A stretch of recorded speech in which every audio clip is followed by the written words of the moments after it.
ত্রিপুরা সরকারের অধীনে কর্মরত অনিয়মিত চুক্তিবদ্ধ কর্মচারীদের একটি মামলায় ত্রিপুরা সরকারকে হাইকোর্ট থেকে নোটিশ দেওয়া হয়েছে এবং ত্রিপুরা সরকারের কাছে জবাবদিহি চাওয়া হয়েছে। গত মাসে 31 জুলাই ত্রিপুরা সরকারের অধীনে কর্মরত অনিয়মিত চুক্তিবদ্ধ কর্মচারীরা কালো দিবস হিসাবে পালন করেছে।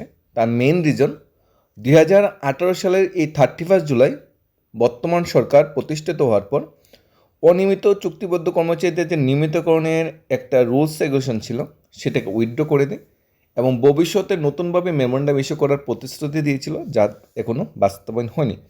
এখন ত্রিপুরা হাইকোর্টের যে রায় দিয়েছে, ত্রিপুরা হাইকোর্টে যে জবাবদিহিটা চেয়েছে, সত্যি এটা অনেকটা বড় গুড নিউজ আমরা বলতে পারি। কিছুদিন পূর্বে বা কিছু মাস পূর্বে সুপ্রিম কোর্টের সিদ্ধান্ত অনুযায়ী 6 থেকে 8 জন ডিআরডব্লিউ কর্মচারী নিয়মিতকরণ হয়েছে। ওই কেসের পরিপ্রেক্ষিতে ত্রিপুরা সরকারের কাছে নতুন করে একটা কেস হয়েছে ত্রিপুরা সরকারের বিরুদ্ধে হাইকোর্টে, এবং এই কেস করার পরে হাইকোর্ট থেকে বলা হয়েছে এত বছর ধরে অনিয়মিত চুক্তিবদ্ধ কর্মচারী হিসেবে কাজ করছে, কেন এখনও স্থায়ীকরণ করা হলো না, কেন এখনও বঞ্চনা দূরীকরণ করা হলো না, এটা একটা ব্যাপার। পাশাপাশি অস্থায়ী কর্মচারীদের ছাঁটাইয়ের জন্য রাজ্য সরকার নতুন একটা সিদ্ধান্ত নিয়েছে। এই সিদ্ধান্তের বিরুদ্ধে ক্যান্ডিডেটরা বা যারা চাকরি করে তারা হাইকোর্টে গিয়েছে।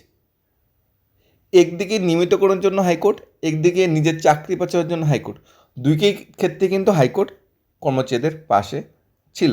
সবচেয়ে প্রথম যে নিউজটা আমরা আলোচনা করছি, নিয়মিতকরণের ব্যাপারে হাইকোর্ট কী বলেছে। সরকারি নীতিমালা অনুযায়ী যোগ্যতা থাকা সত্ত্বেও 24 বছর পরও কেন স্থায়ীকরণ করা হয়নি, বিচার চেয়ে ত্রিপুরা হাইকোর্টের দ্বারস্থ হয়েছে ডিডাব্লিউএস দপ্তরে এক ডিআরডব্লিউ কর্মী। মামলাটি গ্রহণ করে রাজ্য সরকারকে জবাব দিতে নির্দেশ দিয়েছে হাইকোর্ট। বিচারপতি বিশ্বজিৎ পালিতের বেঞ্চে শুনানির পর আগামী নভেম্বর মাসে মামলা পরবর্তী শুনানি ধার্য করা হয়েছে। এই মামলা নিয়ে অনিয়মিত কর্মচারীদের নিয়মিতকরণ নিয়ে নতুন করে আলোচনা শুরু হয়েছে। আবেদনকারী ইন্দ্রজিৎ বণিক, বাড়ি আগরতলা জগৎপুর কালীবাড়ি এলাকায়। তিনি 2002 সালে 15 জুলাই ডিআরডব্লিউ কর্মী হিসাবে পানীয় জল সম্পদ দপ্তরের ক্যাপিটাল কমপ্লেক্স বিভাগে যোগ দেন। অভিযোগ, টানা 10 বছর তিনি নির্বাচনে কাজ করলেও তাকে নিয়মিতকরণ করা হয়নি। মামলা আবেদনে ইন্দ্রজিৎ আইনজীবী বিপ্লব দেবনা উল্লেখ করেছেন, 2014 সাল অর্থ বিজ্ঞাপন বা বিজ্ঞপ্তি করে জানা যায় 31 মার্চ 2003 আগে নিয়োগকর্ত ডিআরডব্লিউ কর্মীদের নিয়মিতকরণের ক্ষেত্রে অর্থ পূর্ণ অনুমোদনের বাধ্যতা থাকবে না। পাশাপাশি এই তারিখের পর যারা চাকরি পেয়েছে তাদের ক্ষেত্রে অর্থ অনুমোদন থাকলে 10 বছরের চাকরির পর তাদের নিয়মিতকরণ করা হবে। ইন্দ্রজিৎ পালিত 31 মার্চ 2003 আগেই নিয়োগপ্রাপ্ত, এমনকি তার নিয়োগে অর্থ অনুমোদনও ছিল। ফলে প্রচলিত নীতিমালা অনুযায়ী তাকে অনেক আগেই নিয়মিতকরণ করার কথা ছিল। অথচ একই ধরনের পরিস্থিতিতে অন্য কিছু কর্মচারীকে নিয়মিতকরণ করা হয়েছে, কিন্তু ওই ব্যক্তিকে নিয়মিতকরণ করা হয়নি। প্রথমে দপ্তরকে আইনি নোটিশ পাঠিয়ে নিয়মিত করার জন্য আবেদন জানান, কিন্তু তাতে কোনো পদক্ষেপ না হয় শেষ পর্যন্ত হাইকোর্টে রিট পিটিশন দায়ের করে। ইন্দ্রজিৎ বণিকের পক্ষে আইনজীবী বিপ্লব দেবনাথ জানান, আদালত মামলাটি গ্রহণ করেছে, রাজ্য সরকারের হলফনামা দিয়ে নিজেদের অবস্থান স্পষ্ট করার নির্দেশ দিয়েছে। নভেম্বর মাসে মামলা পরবর্তী শুনানি হবে। উল্লেখযোগ্যভাবে সম্প্রতি শিক্ষা দপ্তরে ডিআরডব্লিউ কর্মীদের নিয়মিতকরণ সংক্রান্ত একটি মামলা হাইকোর্ট রাজ্য সরকারের প্রয়োজনীয় পদক্ষেপ নির্দেশ দিয়েছিল। সেই প্রেক্ষাপটে পানীয় জল দপ্তরে এই মামলাটিও তাৎপর্যপূর্ণ বলে আইনজীবী মহল একাংশ মনে করেছেন, কারণ আদালতের পর্যবেক্ষণে সরকারের জবাব নির্ভর করবে একই ধরনের দাবি নিয়ে বঞ্চিত ডিআরডব্লিউ কর্মীদের ভবিষ্যৎ নিয়ে। এখানে আরও অনেক অনিয়মিত কর্মচারীরা আস্তে আস্তে গ্রুপের মাধ্যমে বা সিঙ্গেল একত্রিত হচ্ছে। আগামী 1-2 বছর ভিতরে আরও প্রচুর সংখ্যক কেস হচ্ছে ত্রিপুরা হাইকোর্টে। একটাই বঞ্চনা। কারণ প্রতিশ্রুতি যেটা ছিল তা কাগজপত্রে ছিল, ভীষণ ডকুমেন্ট এখনও গুগলে খুঁজলে পাওয়া যায়, লিঙ্ক লাগলে আমরা দিয়ে দিতে পারবো। সেখানে উল্লেখ ছিল অনিয়মিত চুক্তিবদ্ধ কর্মচারীদের দাপে দাপে নিয়মিতকরণ করা হবে, 7 পে কমিশন দেওয়া হবে, সর্বশিক্ষায় শিক্ষক কর্মচারী নিয়মিতকরণ করা হবে। সেটা প্রতিশ্রুতি ছিল, যদিও প্রতিশ্রুতি সমস্ত পার্টি দিয়ে থাকে, তার যে কোনো পার্টি নির্বাচনের পূর্ব প্রতিশ্রুতি দিয়ে থাকে, কিন্তু 100% প্রতিশ্রুতি কোনো পার্টি পালন করতে পারে না। কারণ নির্বাচন জয় হওয়ার পর অনেকগুলো প্রতিশ্রুতি ভুলে যায় বা অনেকগুলো প্রতিশ্রুতি মুছে যায়, যেগুলি আর নির্বাচিত সরকারের আর মনে থাকে না। অর্থাৎ নির্বাচনে যাওয়ার আগে অনেক কিছুই বলা যায়, কিন্তু নির্বাচনের পরে সে বাস্তবায়ন করার ক্ষমতা মনে হয় না ভারতের মধ্যে কোনো পার্টির আছে। সবাই একটি উদ্দেশ্য, নির্বাচন আগে প্রতিশ্রুতি দেওয়া, নিজের সরকারটাকে ক্ষমতার চেয়ারে বসানো। এর পরিপ্রেক্ষিতে যেখানে অনিয়মিত কর্মচারী নিয়মিতকরণের জন্য আন্দোলন চলছে, প্রটেস্ট চলছে, হাইকোর্টে কেস চলছে, এর পরিপ্রেক্ষিতে কিছু কিছু জায়গায় দেখা যাচ্ছে অস্থায়ী কর্মীদের ছাঁটাইয়ের উদ্যোগ নেওয়া হচ্ছে। ছাঁটাইয়ের উদ্যোগ, নিয়মিত কর্মচারীদের ছাঁটাই করা যাবে না, অস্থায়ী কর্মচারীকে ছাঁটাইয়ের উদ্যোগ নেওয়া হচ্ছে। কীরকম? ত্রিপুরা সরকার 9 জন সাধারণ কর্মী সরকারের বিরুদ্ধে মামলা করেছে। সরকার কীভাবে সাধারণ কর্মীদের বিরুদ্ধে কাজ করেছেন তার একটা উদাহরণ সম্প্রতি প্রতিবেদকের কাছে এসেছে। গুয়াহাটিতে সরকার একটা ত্রিপুরা ভবন আছে, যাতে প্রায় প্রতিদিন প্রচুর পরিমাণ বোর্ডার নিজ বাড়ি থাকছেন এবং মেডিকেল ট্রিটমেন্ট সহ বিভিন্ন কাজের জন্য যাচ্ছেন। এই ত্রিপুরা ভবনের পরিষেবা সাধারণ মানে পরিষ্কার পরিচ্ছন্ন, মানুষ বোর্ডাররা এবং বুরোক্রেটরা খুশি কর্মীদের পরিষেবা নিয়ে। এখানে একজন জয়েন্ট রেসিডেন্ট কমিশনার আছে, যার লিডারশিপে ভবনটি চলছে দীর্ঘদিন যাবত। টিসিএস অফিসার এখানে কমিশনার হিসাবে থাকছেন। এখানে কর্মী আছেন যারা দিনরাত সেবা দিয়ে সবাইকে খুশি করেন, কিন্তু দীর্ঘদিন যাবত তাদের চাকরি রেগুলার করেনি সরকার, না বাম না রাম, সবাই তাদের হেলা করে দূরে সরিয়ে দিয়েছে। মোট কর্মী সংখ্যা 14 জনের মধ্যে গ্রুপ সি 6 জন, গ্রুপ ডি 8 জন।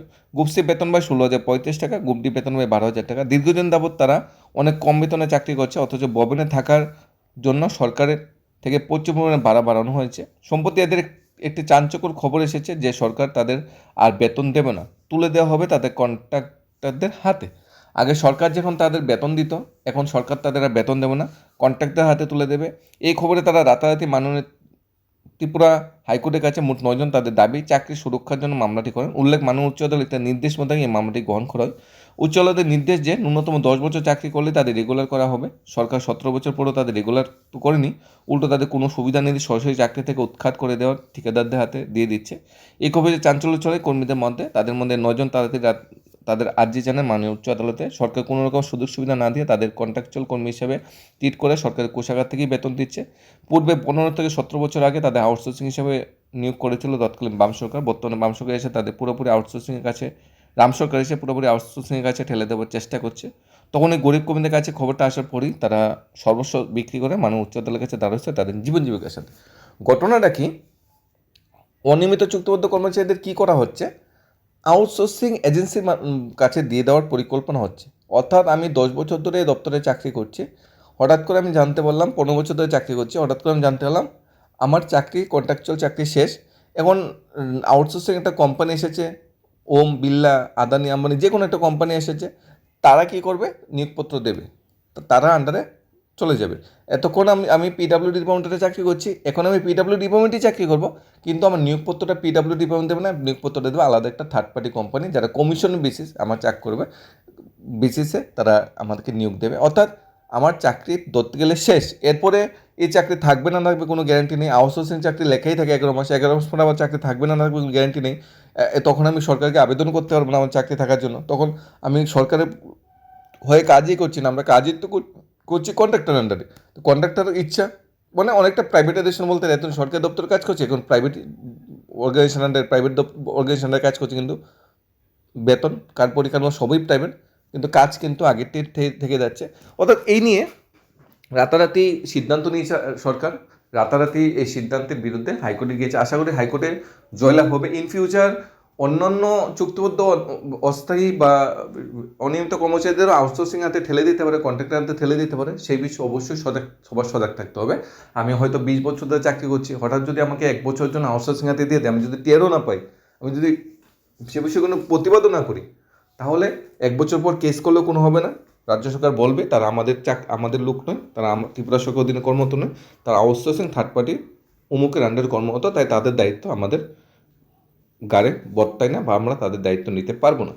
সব কিছু মিলিয়ে চাকরির নিয়মিতকরণ হোক, চাকরি থেকে ছাঁটাই হোক, সমাজে সমবেতন হোক, এই যে অধিকারগুলা যেগুলো প্রতিশ্রুতিতে ছিল, এই অধিকারগুলো আদায়ের জন্য সমস্ত কর্মচারী ধীরে ধীরে কোর্টের দিকে দ্বারস্থ হচ্ছে, এবং কোর্টের যখন রায় আসে তখন সরকার তাদের বাধ্য হচ্ছে নিয়মিতকরণ করতে। এখন ভবিষ্যৎ কী হবে সেটা বলা যাচ্ছে না, কিন্তু বর্তমান সময়ে অনিয়মিত চুক্তিবদ্ধ কর্মচারীদের বিষয়ে রাজ্য সরকারের তেমন কোনো বড় ধরনের সিদ্ধান্ত নেই, নিয়মিতকরণ বিষয়ে তেমন কোনো বড় সিদ্ধান্ত নেই। 28 নির্বাচন আগে হুট করে বড় ধরনের সিদ্ধান্ত হতেও পারে, তবে সংখ্যাটা কিন্তু অনেকটাই কম হবে, সংখ্যাটা কিন্তু এত পরিমাণ বেশি হবে না। ম্যাক্সিমাম কর্মচারী কিন্তু এইভাবেই কাজ করে যেতে হবে চাকরির শেষ পর্যন্ত, যতদিন না পর্যন্ত একত্রিত হয়ে কোনো নতুন সিদ্ধান্ত আসে, যতদিন না রাজ্য সরকারের কোনো সরিত হই।